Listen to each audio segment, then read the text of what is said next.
Baik, bismillahirrahmanirrahim. Assalamualaikum warahmatullahi wabarakatuh. Sabal khair adik-adikku, kaifa halukum? Alhamdulillah, innana bi khair.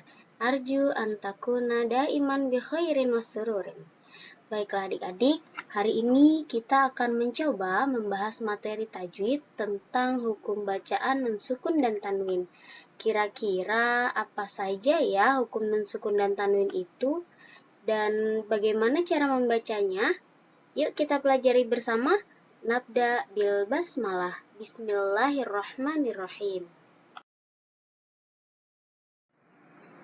Nah, sebelum kita masuk ke materi, yuk kita perbaiki dulu bacaan taus dan basmalah kita. Mari kita mulai. A'udzu billahi minasyaitonir rajim. Bismillahirrahmanirrahim.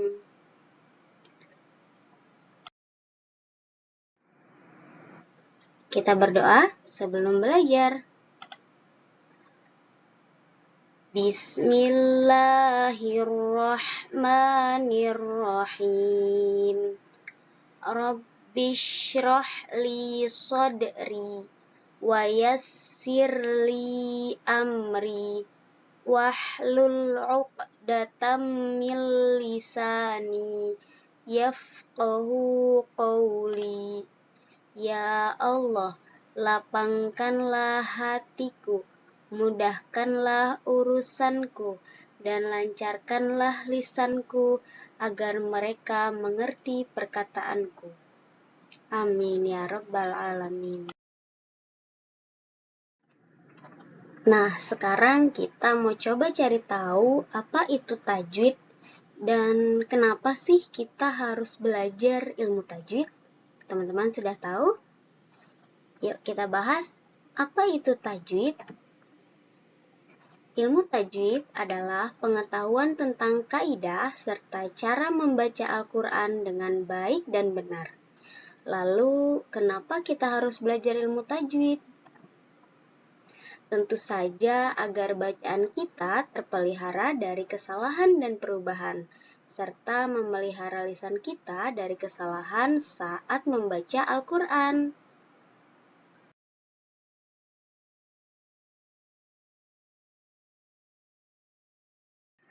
Nah, kita langsung mulai ya. Bab yang pertama dipelajari dalam ilmu tajwid adalah hukum nun sukun dan tanwin. Di sini sudah ada nun sukun dan sudah ada tanwin. Tanwin ini bisa fathatain, kasratain, atau domatain. Ada apa saja ya hukum bacaannya? Yang pertama ada idhar halqi. Ingat, idhar halqi. Yang kedua ada idgham bigunnah. Ingat, idgham bigunnah. Yang ketiga ada idgham bila gunnah. Idgham bila gunnah.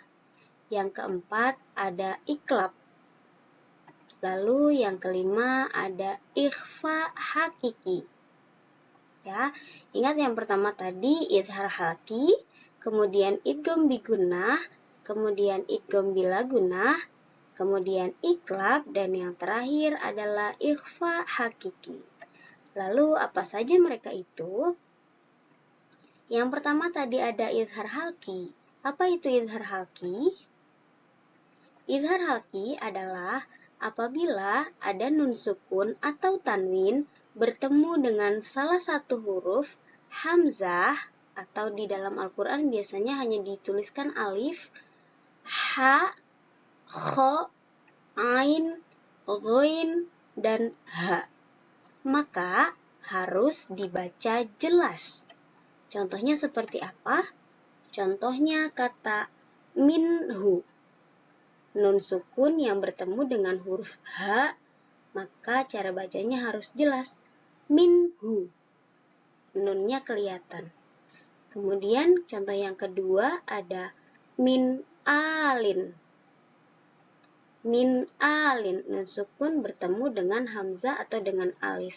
min alin. Jelas nun sukunnya terbaca. Ya. Kemudian yang kedua ada idgham bigunnah. Apa itu idgham bigunnah? Idgham bigunnah adalah apabila nun sukun atau tanwin bertemu dengan salah satu huruf ya, nun, mim, dan waw, maka harus dimasukkan dengan cara didengungkan. Contohnya seperti apa ya? Contohnya min waroin. Cara membacanya harus nunnya dimasukkan ke dalam waw. Miwaroi, miwaroi. Ya, jadi dibacanya bukan min waroi, tapi miwaroi, dimasukkan lalu didengungkan. Kemudian contoh yang kedua, hanian marian. Cara membacanya haniam marian, haniam marian. Ya, haniam marian, haniam, ya, ada fathatain bertemu dengan mim, itu tanwinnya langsung dimasukkan ke dalam mim. Ya, haniam maria. Oke. Yang ketiga ada idgham bila gunnah. Apa itu idgham bila gunnah? Idgham bila gunnah adalah apabila ada nun sukun atau tanwin bertemu dengan huruf lam dan ro. Ya, lam atau ro, maka harus dimasukkan tanpa didengungkan. Seperti apa contohnya? Contohnya seperti min ladunka. Min, nah dibacanya bukan min ladun, tapi mil ladunka. Mil ladunka. Di situ ada nun sukun bertemu dengan lam. Ya. Kemudian contoh yang kedua ada zikrul lil alamin. Tulisannya zikrun lil alamina, tapi dibacanya zikrul lil alamina. Ya. Zikrul lil alamina, dimasukkan langsung, tanwinnya tidak dibaca tapi langsung dimasukkan ke dalam lam tanpa harus didengungkan. Ya. Kemudian yang keempat ada iklab. Apa itu iklab? Iklab adalah apabila nun sukun atau tanwin bertemu dengan huruf ba. Hurufnya hanya satu, yakni ba, maka huruf ba tersebut ditukar menjadi mim. Contohnya seperti apa ya? Nah, ini contohnya. Min ba'di. Min ba'di. Nah, cara membacanya mim ba'di. Ya, jadi di atas ba itu biasanya ada mim kecil. Mim ba'di. Kemudian contoh yang kedua, jazaan bima. Nah, tulisannya seperti itu, tapi bacaannya jazaan bima. Jadi fathatainnya itu langsung dimasukkan ke dalam ba, ya, dirubah menjadi mim. Kemudian yang kelima ada ikhfa hakiki. Apa itu ikhfa hakiki? Ikhfa hakiki adalah apabila nun sukun atau tanwin bertemu dengan huruf ta, sa, jim, dal, zal, zai, sin, shin, sod, dot, to, zo, fa, qof, dan kaf.